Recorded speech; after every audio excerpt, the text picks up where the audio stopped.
Alhamdulillahirabbil alamin. Wassalatu wassalamu atamani akmalani ala al-mab'uthi rahmatan lil alamin wa ala alihi wa ashabihi wa man sara ala nahjihi ila yaumiddin, amma ba'd. Uhayikum bi tahiyatil Islam. Assalamualaikum warahmatullahi wabarakatuh.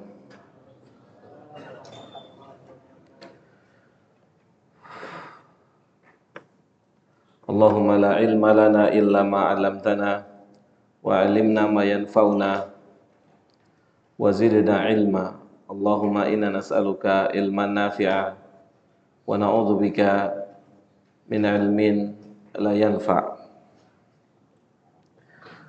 Baik jamaah yang dimuliakan oleh Allah Subhanahu wa taala, dengan memohon pertolongan dari Allah Subhanahu wa taala, dengan memohon hidayah, petunjuk dari Allah Subhanahu wa taala, kita mulai kajian di malam hari ini.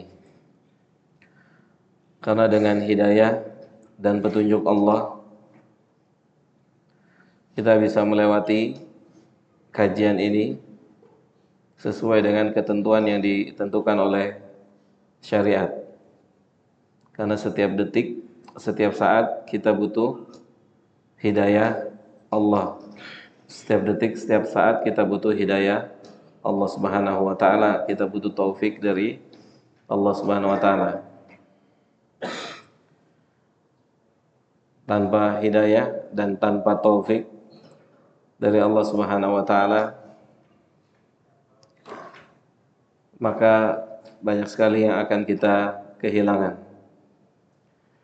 Maka kita yakini dengan hidayah dan taufik Allah, kita bisa memperoleh kebaikan-kebaikan yang banyak. Oleh karena itu, kita mohon pada Allah hidayah dan taufiknya di dalam majelis ini.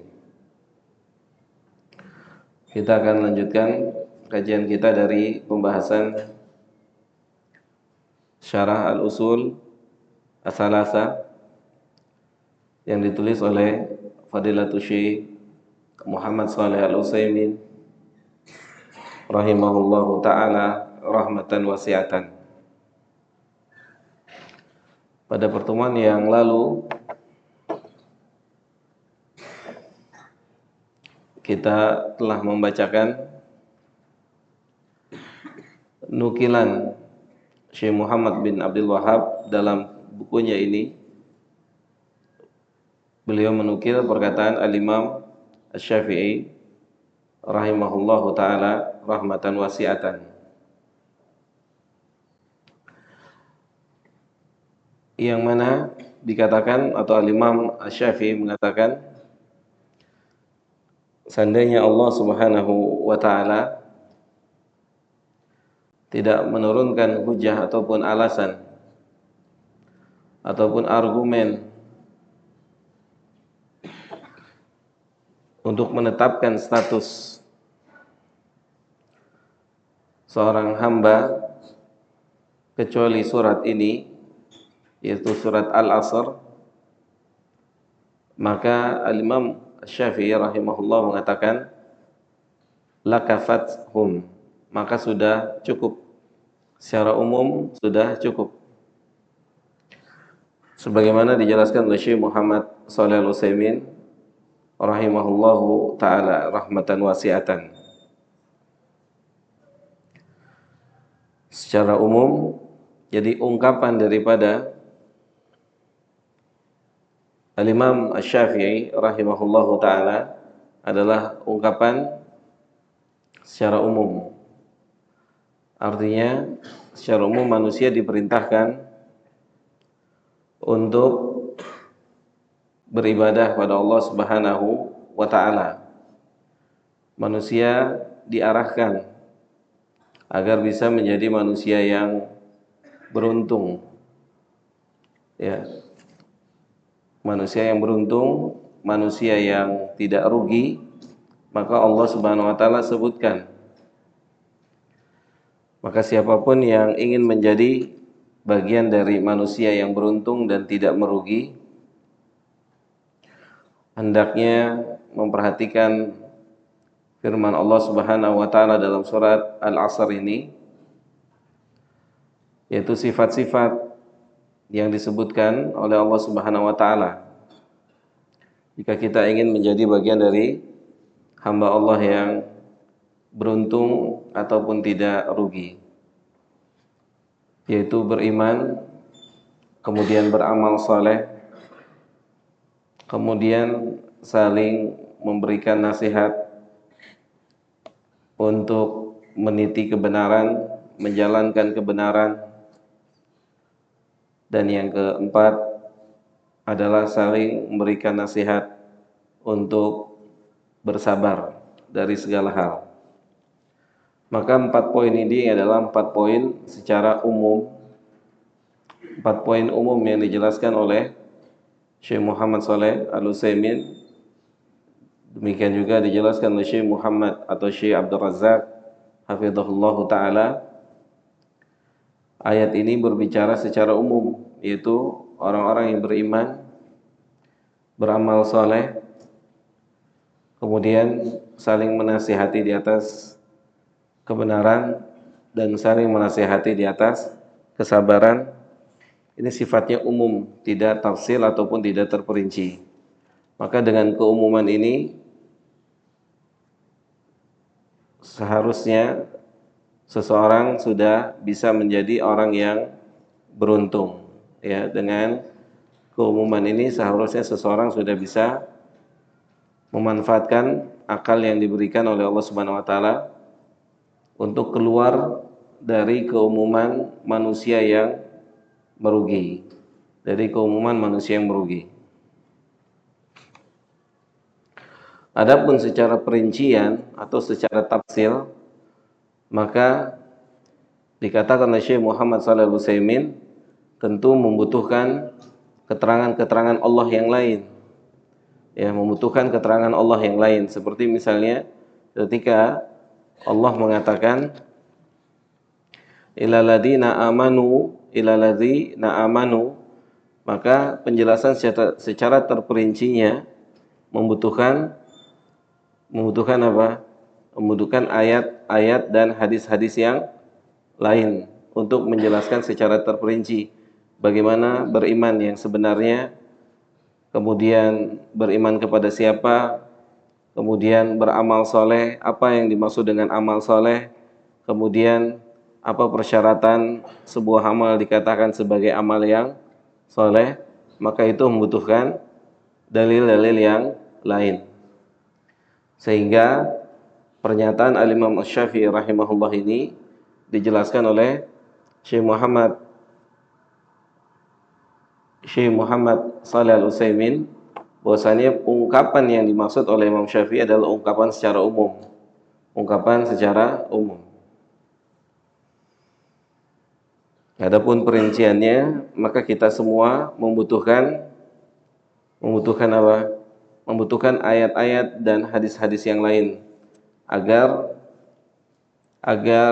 tepat menjadi orang yang beriman, agar tepat menjadi orang yang beramal saleh, saling menasihati di atas kebaikan, di atas kesabaran.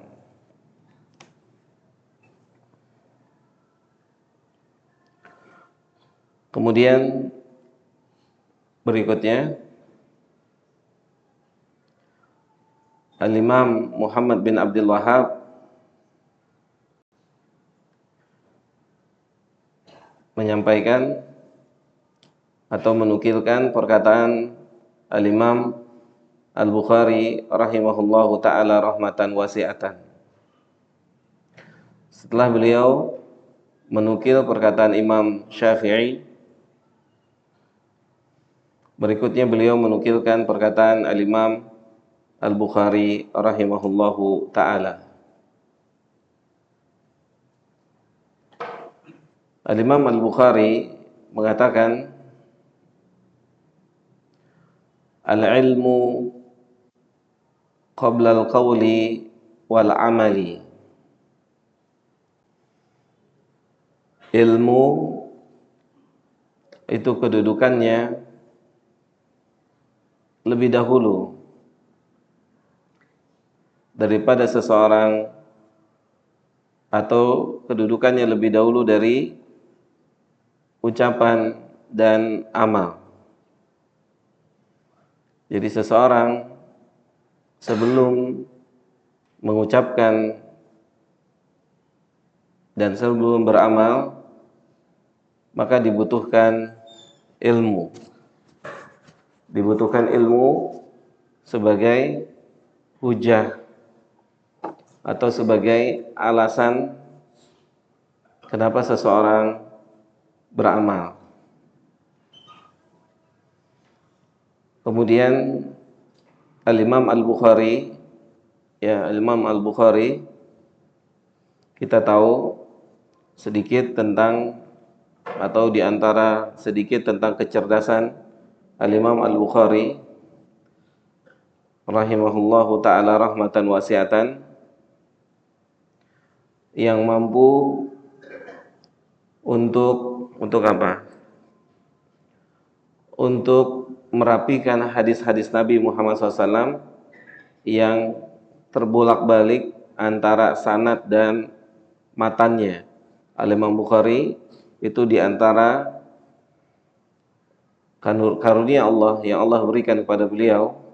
Beliau mampu untuk mengurutkan atau merapihkan sanad dan matan yang terbolak-balik ketika beliau diuji oleh ahlul hadis lainnya.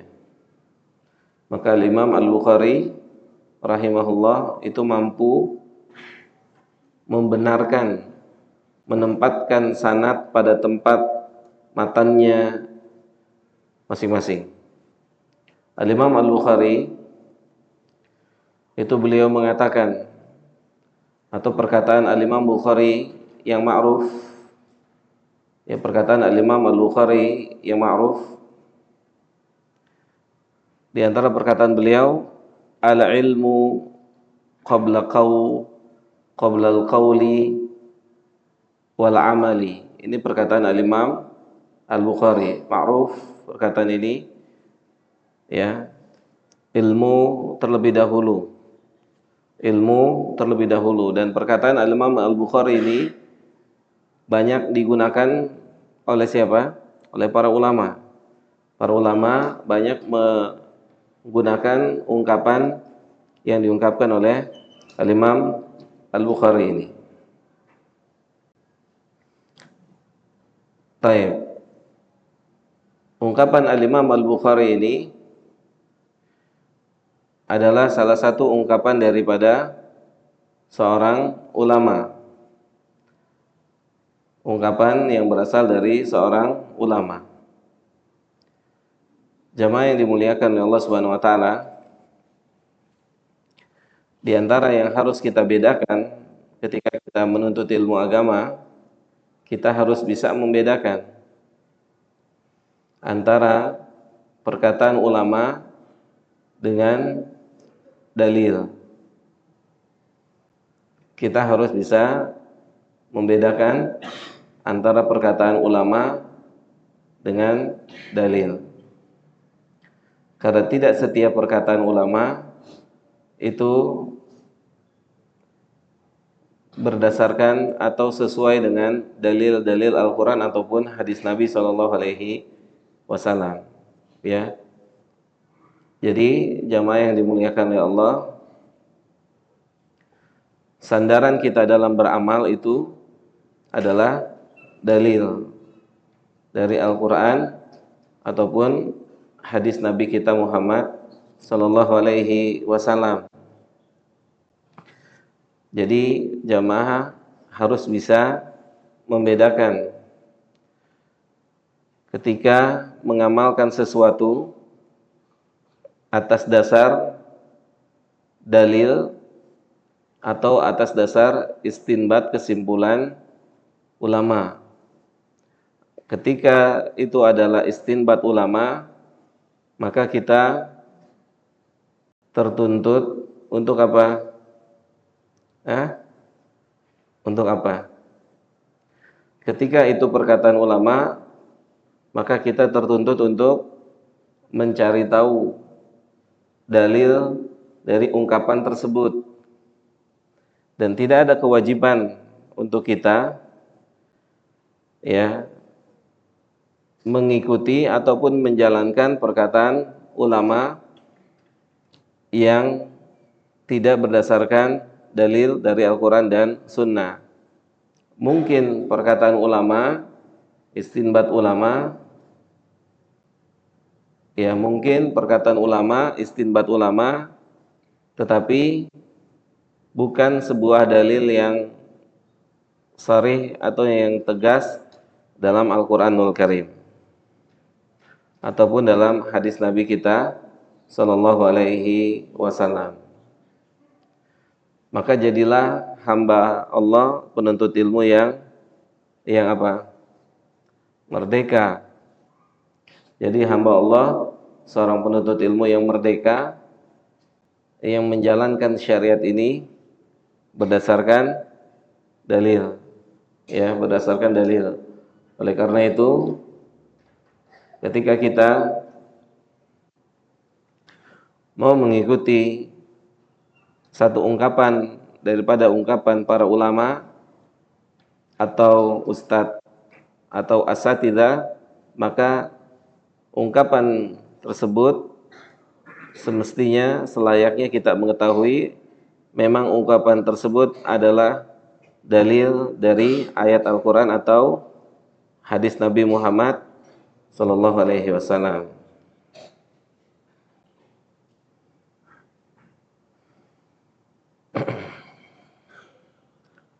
Kemudian jamaah yang dimuliakan oleh Allah Subhanahu wa taala, Al-Imam Al-Bukhari rahimahullahu taala membawakan dalil untuk apa? Untuk apa beliau membawakan dalil? Apa? Untuk mempertegas. Untuk apa? Untuk apa jamaah? Untuk meyakinkan. Untuk sebagai dasar. Adapun ungkapan al-ilmu qabla al-qawli wal amali, itu dalil atau bukan? Itu dalil atau bukan? Bukan. Itu ungkapan Al-Imam Al-Bukhari. Kemudian Al-Imam Al-Bukhari menggunakan salah satu firman Allah dalam Al-Quran untuk berargumen atas kesimpulannya itu. Jelas, jadi harus bisa membedakan yang mana yang dalilnya. Al-Imam Al-Bukhari rahimahullahu ta'ala itu punya statement ilmu itu adanya di saf pertama, mendahului perkataan dan perbuatan. Ini hasil istiqra atau hasil penelitian daripada Al-Imam Al-Bukhari. Kemudian Al-Imam Al-Bukhari rahimahullahu ta'ala membawakan dalil dari ayat Al-Quran yang beliau jadikan sebagai sandaran untuk ungkapannya, untuk statementnya, ya. Dan ungkapan Al-Imam Al-Bukhari ini sepanjang sepengetahuan saya tidak ada yang membantah kalau memang ilmu posisinya di depan atau terlebih dahulu sebelum apa? Beramal, ya, sebelum beramal dengan lisan ataupun dengan anggota badan ataupun dengan hati, ya, ataupun dengan hati. Jadi posisi ilmu, hatta hati kita juga harus menjalankan atau berbicara dengan ilmu, karena hati kita bagian yang dihisab. Ya. Mana dalil? Antum bisa lihat surat Al-Isra ayat ke-36.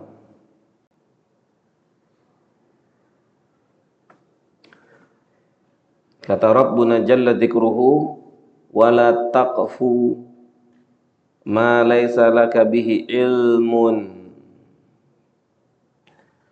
Allah Subhanahu wa taala melarang, ya, melarang hamba-hambanya untuk mengikuti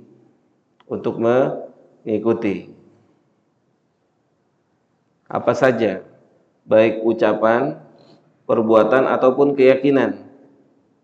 Kita dilarang untuk mengikuti ucapan, perbuatan ataupun keyakinan dari siapa aja, ya, dari siapa saja yang kita tidak punya ilmu tentang hal tersebut, ya, yang kita tidak punya ilmu tentang hal tersebut.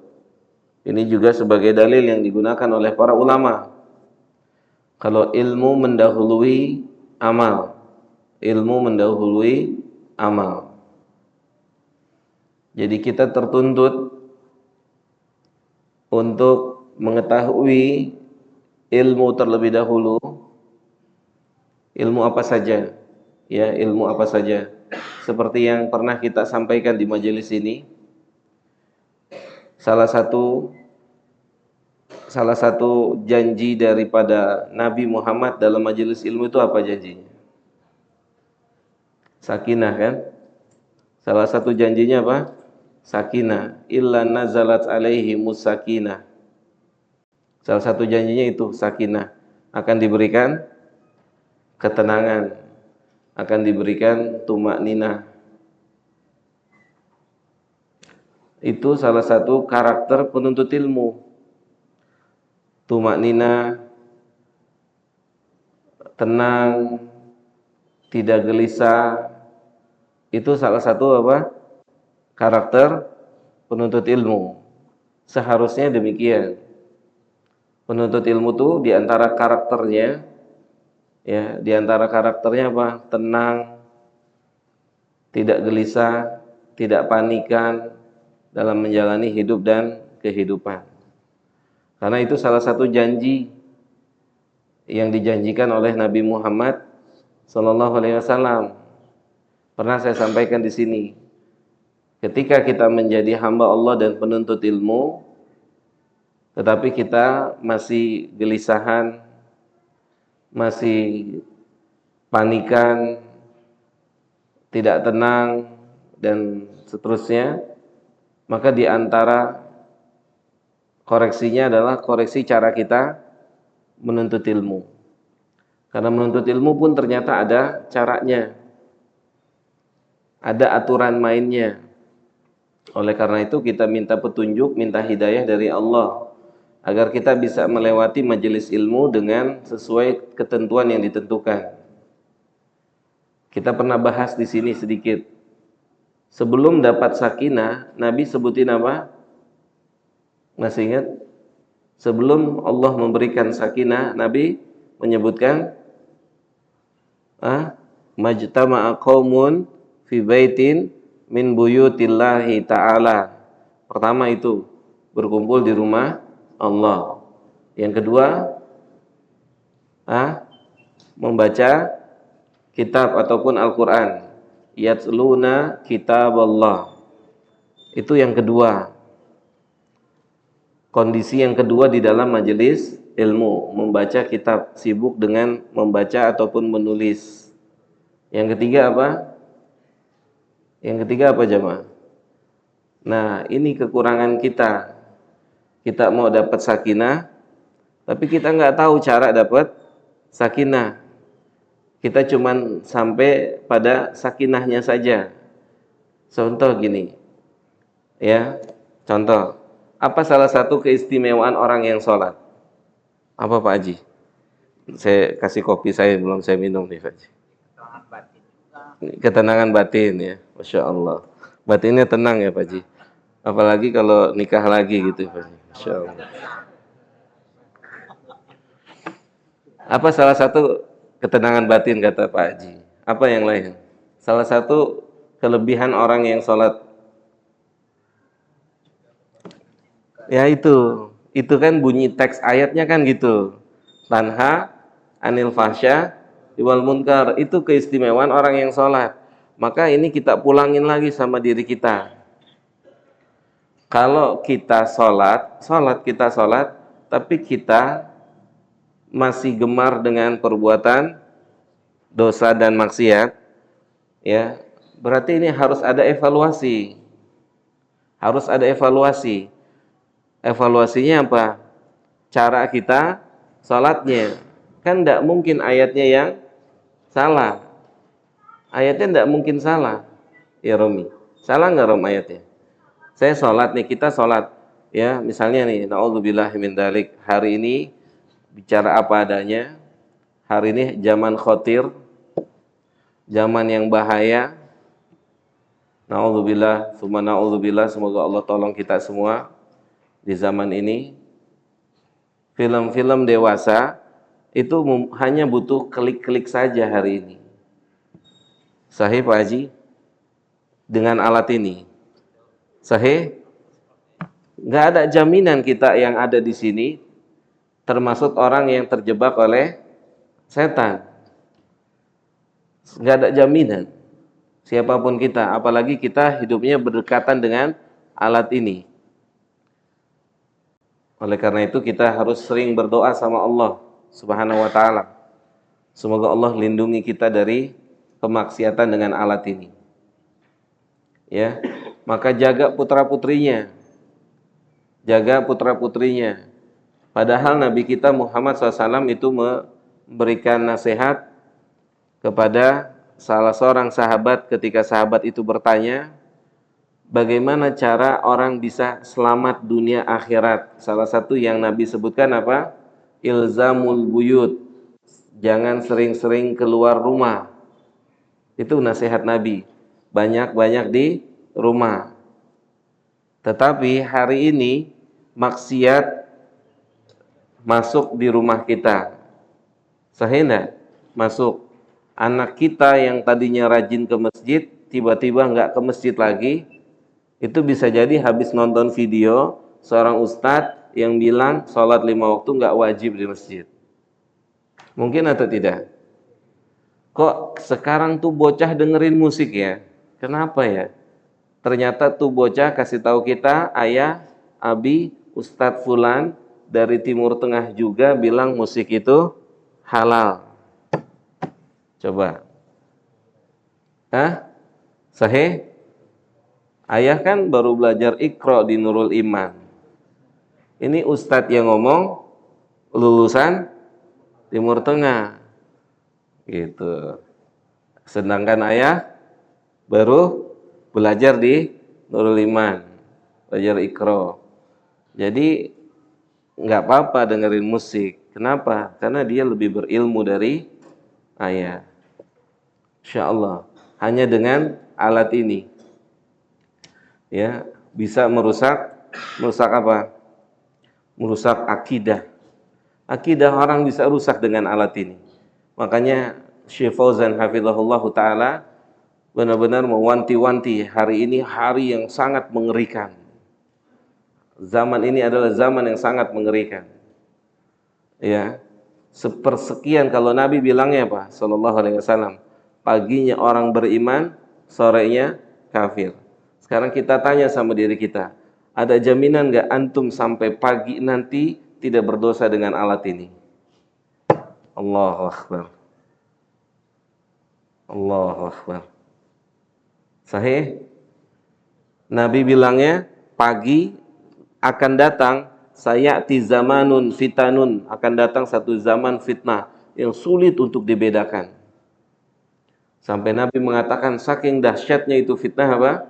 Pagi seorang beriman, sorenya kafir. Sorenya beriman, paginya kafir. Masya Allah. Ya, kita hidup di zaman yang mungkin bisa kita katakan lebih cepat dari itu. Betul? Lebih cepat. Lebih cepat perubahan kondisi kita. Karena kita berada di zaman yang luar biasa. Oleh karena itu, banyaklah berdoa kepada Allah Subhanahu wa taala. Mari kita sama-sama banyak berdoa memohon perlindungan kepada Allah Subhanahu wa taala. Kita tahu yang menghancurkan patung-patung itu siapa? Nabi Ibrahim. Tapi Nabi Ibrahim juga berdoa pada Allah, waj'alni wa baniya an na'buda asnam. Padahal dia yang menghancurkan patung. Apa kata Syekh Shalih Fauzan hafizahullah ketika beliau menjelaskan ayat ini? Karena Nabi Ibrahim hidup di zaman para penyembah patung, yang manusia punya karakter apa? Ikut-ikutan. Karakter manusia ikut-ikutan, ya. Maka kita pun tidak tertutup kemungkinan bisa ikut-ikutan satu kondisi yang ada di kehidupan kita, ya. Contoh misalnya, antum rapuh imannya, ilmunya, datang tawaran riba, gimana? Goyang nggak kira-kira? 0% Pak. 0,0 berapa? Hah? 0,0%? 0,01% Pak. Baru pulang ngaji itu ditelepon Pak. Pulang ngaji dari Nurul Iman. Kira-kira gimana tuh? Sikat. Subhanallah. Belum sampai pagi. Subhanallah. Emang zaman kita sama semua. Zaman yang khatir, yang kita harus kerja keras. Kita harus kerja keras. Ya. Dan juga kita yang anak-anak kita di pondok juga harus ekstra Pak. Jangan sampai pulang pondok kita nyesal. Bukan jadi orang yang dekat sama Allah, ahli agama, justru anak-anak kita kenal maksiat di sana. Maka kita juga harus banyak kontrol. Kan tidak sedikit di pondok ternyata disitulah dia belajar ngerokok. Sahih? Belajar ngerokok dan maksiat-maksiat lainnya. Ada nggak yang pacaran Pak Haji? Masya Allah, banyak katanya. Gimana caranya tuh? Padahal gedung mereka terpisah. Subhanallah, ya Romi. Yang punya anak, kita semua nih yang punya anak di pondok, tetap harus jaga. Kalau antum sudah waktunya kasih HP, antum harus kasih akun antum. Jangan dia suruh bikin akun sendiri. Akunnya akun antum. Jadi apa yang dia buka antum kontrol. Kalau memang sudah waktunya. Tapi kalau belum waktunya ya enggak usah. Enggak apa-apa, nangis-nangis enggak apa-apa. Jangan dikasih. Ya. Kalau memang belum kebutuhan. Karena ada sebagian pondok yang belajarnya pakai ini. Jadi mereka enggak pakai buku. Bukunya di sini Pak Haji. Gitu. Tapi kan ini jembatan untuk apa Pak Haji? Untuk maksiat. Kita semua sama-sama tahu. Ya enggak? Hari ini, detik ini dengerin kajian Ustadz Maududi, Ustadz Syafiq. Setelah selesai kajian, kebuka yang lain. Sahih? Kebuka Pak Haji. Dengerin Ustadz Syafiqnya, berapa jam? Ini harus dievaluasi. Makanya mungkin itu sebab apa? Sebab kita hanya terlihat istiqomah padahal kita tidak punya tumakninah. Itu Pak Haji. Kita hanya terlihat istiqomah dengan penampilan kita. Tapi padahal kita nggak punya kedekatan dengan Allah. Kita nggak pernah nangis di malam hari. Bahkan qiyamul lail kita nggak pernah. Padahal kata Nabi, qiyamul lail apa? Da'bus salihina man kana qablakum. Qiyamul lail itu ciri khas orang-orang saleh. Imam Ahmad bilang apa? orang yang nggak qiyamul lail itu nggak ada kebaikannya sama sekali. Masya Allah. Makanya jangan-jangan kita ini menipu diri kita dan menipu orang lain. Dengan apa? Dengan jenggot, dengan cingkrang, dengan penampilan kita. Padahal kita tidak punya kedekatan dengan Allah.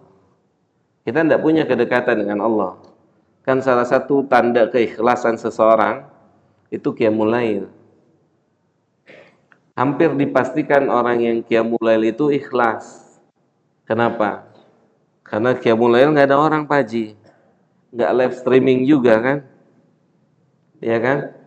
Nggak live streaming juga. Kecuali antum bikin status. Alhamdulillah 11 rakaat gitu kan.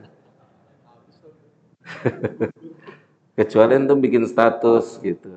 Atau statusnya status yang nggak secara langsung. Ya, status apa? Nyaru-nyaru lah gitu. Malam ini ternyata dingin ya. Masya Allah. Ya, itu namanya ria-ria terselubung tuh. Iya, kita harus belajar. Inilah fungsinya menuntut ilmu. Ya, karena sampai kepada Allah itu adalah orang yang membawa hati yang bersih. Ilaman atallah biqalbin salim. Sudah masuk ya, Pak Haji? Silakan.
Ya, kita lanjut. Firman Allah di surat Al-Isra ayat ke-36. Allah sendiri yang melarang untuk kita melakukan sesuatu, mengucapkan, melakukan atau meyakini sesuatu yang kita tidak punya ilmu. Pastikan ilmu. Ya, pastikan apa? Ilmu.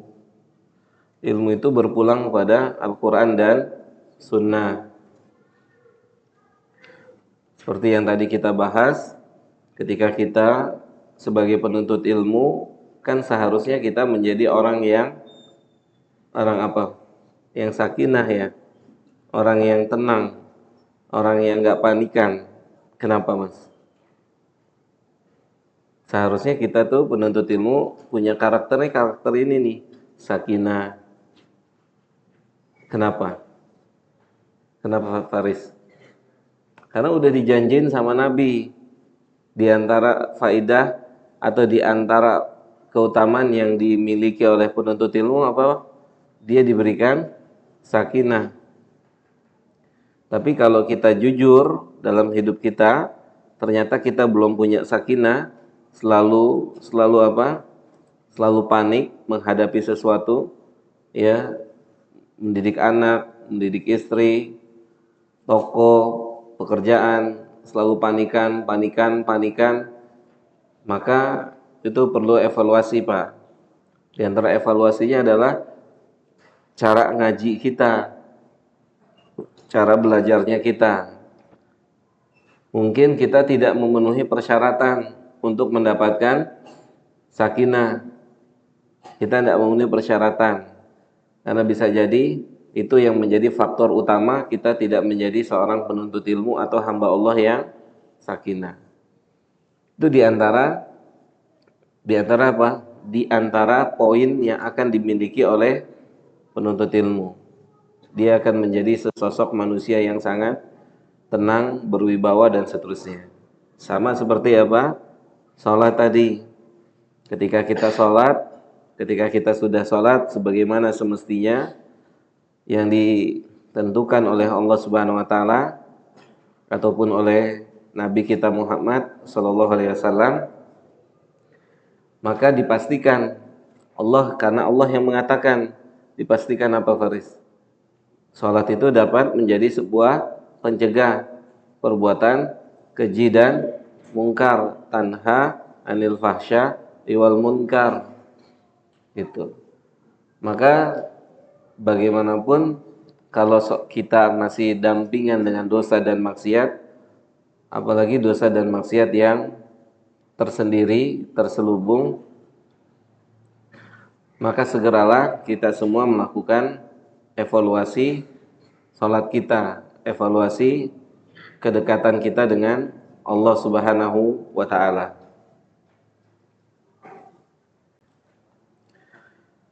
Kemudian dalam surah Al-Isra ini Allah mengatakan apa? Inna sam'a, sesungguhnya pendengaran, ya, wal basara wal fuada. Oleh karena itu jamaah kenapa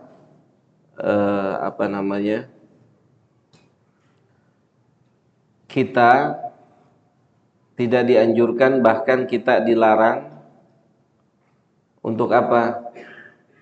Untuk mendengarkan kajian-kajian yang mengajarkan bid'ah, yang mengajarkan penyimpangan dari akidah yang benar, ibadah yang benar, gitu. Ya, di antara alasannya apa? Karena pendengaran kita akan diminta pertanggungjawaban. Ya, wal basar, penglihatan kita juga. Kemudian wal fuada, dan hati kita. Ini yang apa? Ini yang perlu dapat perhatian khusus dari kita. Karena kegagalan orang munafik itu kegagalan lahiriah apa batiniah? Batin. Orang munafik itu enggak gagal secara lahiriah, enggak gagal. Dia bisa nipu dirinya manusia. Dia bisa nipu, ya. Tetapi dia tidak bisa menipu Allah Subhanahu wa taala. Oleh karena itu kita harus apa? Harus ekstra dalam apa? Dalam memperhatikan fuad atau hati kita. Karena itulah yang menjadi tolak ukur Allah untuk memberikan pahala ataupun siksa untuk manusia nanti di hari kiamat. Kita hari ini jamaah, insyaallah ya, alhamdulillah Allah telah berikan hidayah buat kita. Antum sedikit banyak bisa membedakan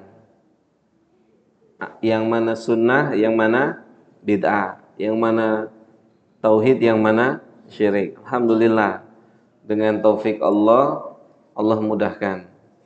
Tapi kita tidak bisa memastikan syarat yang pertama.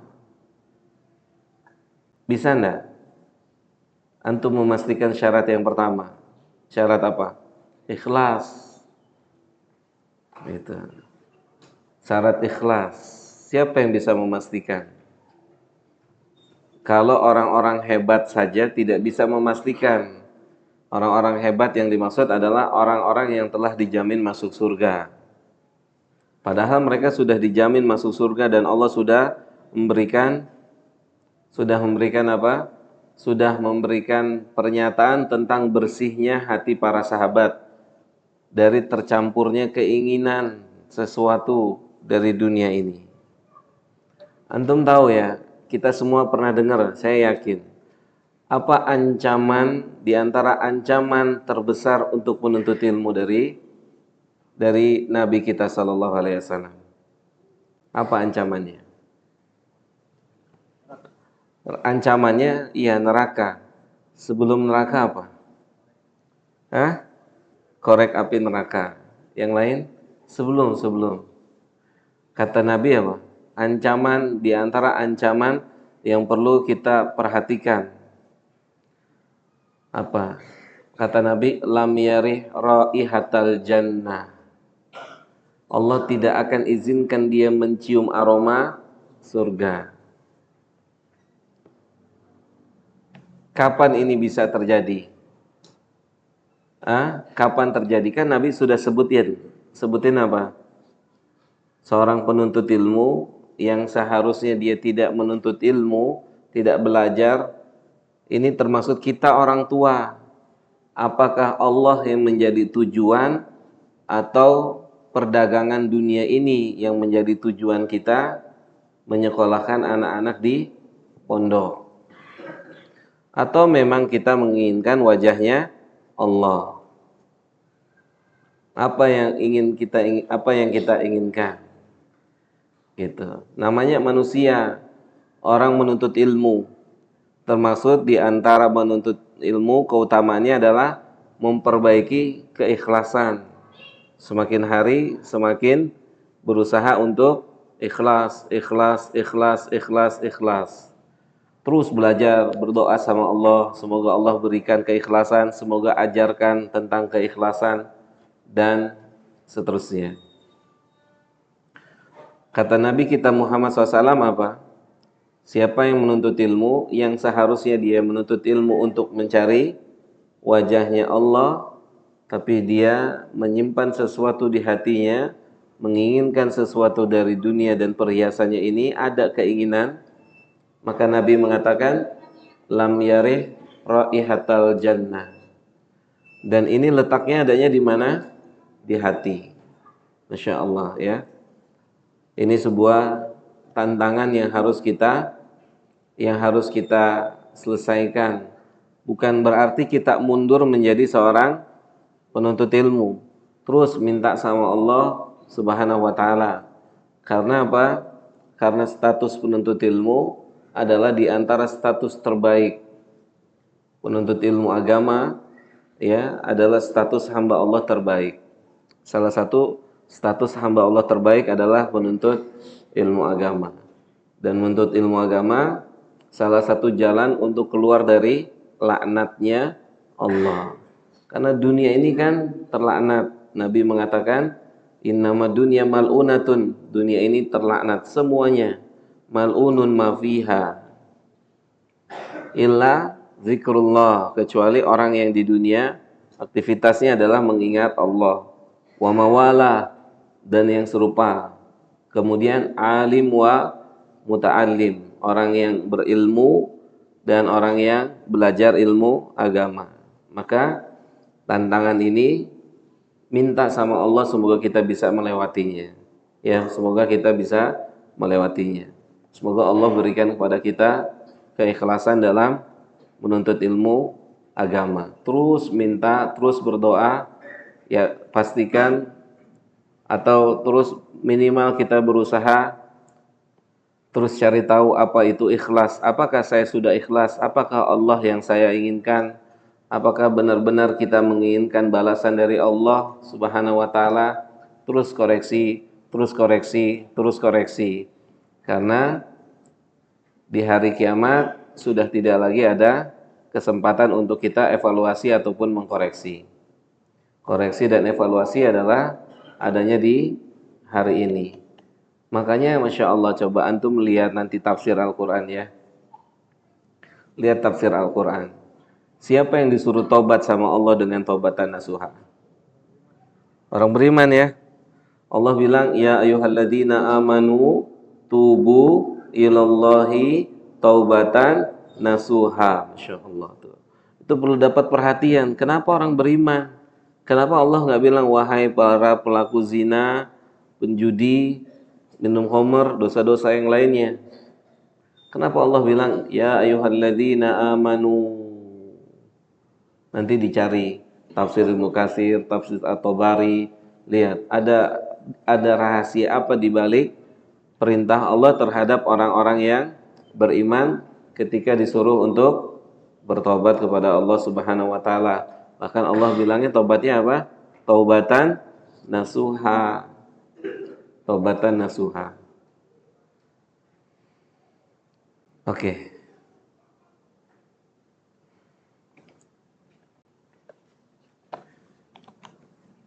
Udah habis ya waktunya. Udah bunyi lagi Pak Haji. Sudah ya. Sudah kelewat ya. Insya Allah ya. Sudah kelewat insya Allah. Hah? Ya, sudah kelewat alhamdulillah ala kulli hal.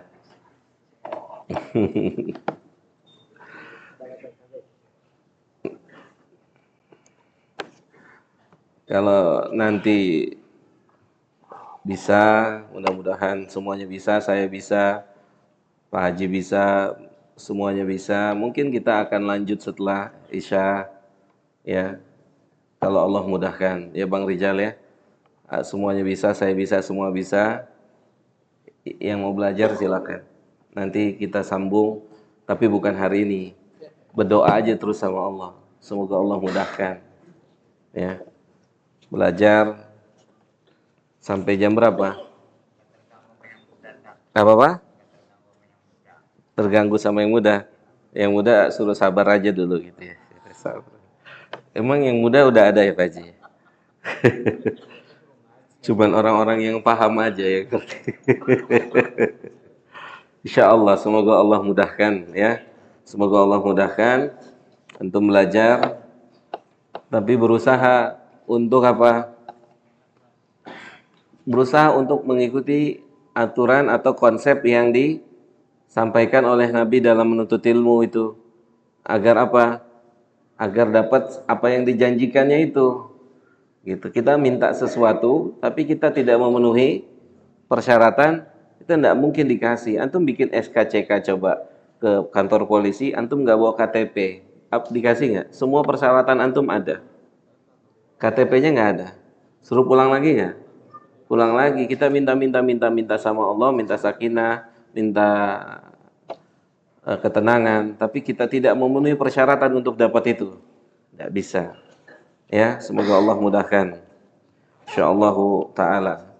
Kalau ngajinya panjang berarti kopinya harus lebih banyak ya. Terutama buat Pak Haji, yang panas apa yang dingin Pak Haji? Sedang-sedang saja. Taib, semoga bermanfaat buat saya, buat kita semua. Wassalamualaikum warahmatullahi wa alihi wa sahbihi ajma'in. Subhanakallahumma bihamdika asyhadu an la ilaha illa anta astaghfiruka wa atubu ilaika. Assalamualaikum warahmatullahi wabarakatuh.